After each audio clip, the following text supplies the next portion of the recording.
Coach, can you fill us in just the latest with Daniel Tyson, that hamstring? Didn't feel great after the game the other night. Couldn't pinpoint one moment. And then yesterday and today, just didn't quite feel comfortable enough. And we all talked about it. Didn't think that it was a good move to play him, especially when you're talking about any issues or strain in the hamstring.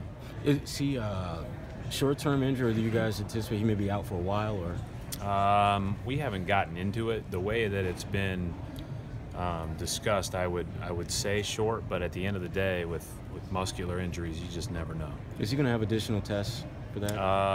We'll see how he feels tonight. After the game, he'll get treatment during the game, and then if more tests are needed, we'll do so tomorrow morning. He's been a guy that's really been integral to your rotation. What do you look to do with it in his absence? Who will maybe get some of those? Yeah, Greg minutes? will play in that spot. Who's starting? Same. Did Tice? No, Baines, Horford, Irving, Tatum, Brown. You always talk about opportunity, but here with Greg, I know he didn't play the other night. More of an opportunity. Obviously, there were minutes to fill to kind of integrate himself.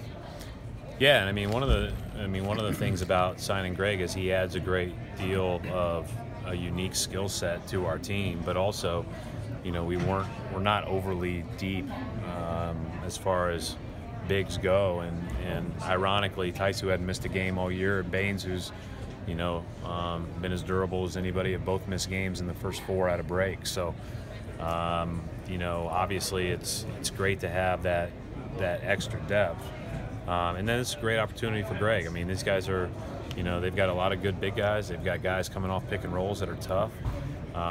And we're going to need him to be his best for us tonight. What is the challenge, Brad, the other night? I think you mentioned the defense with Greg and picking things up. What has been the biggest challenge for him picking up the system? Well, I think that he's really smart. He'll pick it up. That's not an issue. We've got good players, and everybody brings a little bit different to the table. What Greg does well, may not be what Baines does well, may not be what Tice does well, but they all bring something that's really unique to them. And as far as the other night, I just felt like, those guys that were in there were giving us our best chance against that team, and that's the way we'll do it all year, or the rest of the year. And obviously we think highly of Greg, and I'm hoping he plays great tonight. Is that something that's a little tough, especially buyout guys? They always want opportunity, and sometimes there's been people that have not gone to place because they don't have that guarantee. Obviously, you guys sold winning. There was the money aspect of it, but you guys sold winning to be here. That you're still going to have to compete for all those minutes. Yeah, we were really clear about that, and that's I think you have to be. But I think that again, he brings a uniqueness from a skill set standpoint that our other guys don't have. So there will be times when they don't get as much opportunity, and that's the other side of the equation. And but we're all in it to try to be the best that we can be, and all those guys are a big part of that. Coach, I know this is an important game, but what about that BC High Wellesley matchup that you're looking forward to? That was yesterday. That was coming up tonight. Yeah. For other teams, the buyout market or buyout deadline is tomorrow, basically, for guys to be able to join the roster. Danny had said he would explore it. Any more conversations you have with him, or would you like any more changes at this point? No more. We have had, conversation in passing, but nothing of substance. There's no other changes that you would want to see at this point? Well, I don't even know who's in that market and blah blah blah. I haven't even paid attention to. We were talking about it a little bit yesterday, but I don't see us changing. I don't see us making any other additions. Charlotte's been playing really well, Brad. You mentioned it after the game the other night, last night, a big win over Chicago. What do you see from Kemba and Dwight? What do you see? Well, I was saying earlier, I keep a stat sheet of my own that I go from game to game when we play teams, and all 5 starters have risen in almost, in the most significant areas since we played them last. This is a team that, other than Dwight, has played together for a long time, and then Dwight's had a great year. So it's no surprise that as they've gotten healthy, they've really been playing well.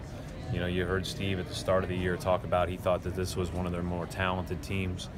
And it's great to see him back on the sideline as well after taking some time off. But it's a good basketball team, and they've always made it so you have to beat them. You know, they never beat themselves. One of the best in the league at not turning it over. They're great shooting it. They're really disciplined on defense. It's a hard team to play against. JAYLEN speaking at Harvard tomorrow night. Oh, really? What have your impressions been from intellectual standpoint, or his curiosity about things outside of basketball? Yeah, I mean, obviously he's a smart guy, and he's really curious, as you said, about you know, about getting better on the basketball court, but about a lot of other things. And you know, I've really enjoyed spending time around him. I think he's really thoughtful. I think that he is a guy that wants to continue to grow in every way. And you know, we talk all the time about we want guys in here that are growth oriented, that have that mindset, and that was clear before we drafted him. Just in meeting with him, that he had that.